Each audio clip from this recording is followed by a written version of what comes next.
சொல்லுங்க.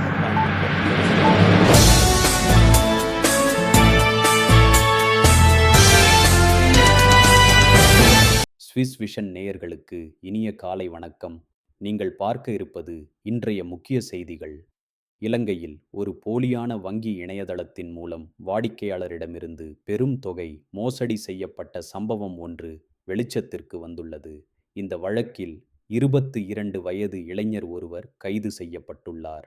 அதிகாரப்பூர்வ வங்கி இணையதளத்தைப் போலவே உருவாக்கப்பட்ட ஒரு போலி தளத்தின் மூலம் ஒருவரின் கணக்கிலிருந்து ரூபாய் 10 லட்சத்துக்கும் அதிகமான தொகை சட்டவிரோதமாக எடுத்துக்கொள்ளப்பட்டதாக தெரிவிக்கப்பட்டுள்ளது. இந்த சம்பவம் தொடர்பாக கிடைத்த புகாரின் அடிப்படையில் கணினி குற்றப்பிரிவு அதிகாரிகள் மேற்கொண்ட நடவடிக்கையில் சந்தேக நபர் கைது செய்யப்பட்டார். கைது செய்யப்பட்டவர் மேலதிக விசாரணைகளுக்காக தொடர்புடைய காவல் நிலையத்தில் ஒப்படைக்கப்பட்டுள்ளார். பின்னர் அவர் நீதிமன்றத்தில் ஆஜர்படுத்தப்பட உள்ளார். இது தொடர்பாக மேலதிக விசாரணைகள் தொடர்ந்து நடைபெற்று வருகின்றன. இதையடுத்து இணைய வங்கி சேவைகளை பயன்படுத்தும் பொதுமக்கள் மிகவும் எச்சரிக்கையாக இருக்குமாறு அதிகாரிகள் அறிவுறுத்தியுள்ளனர். சந்தேகமான இணைப்புகள் மற்றும் செய்திகளை கிளிக் செய்வதை தவிர்க்குமாறு கேட்டுக்கொள்ளப்பட்டுள்ளது. இத்துடன் செய்திகள் நிறைவடைகின்றன. நன்றி.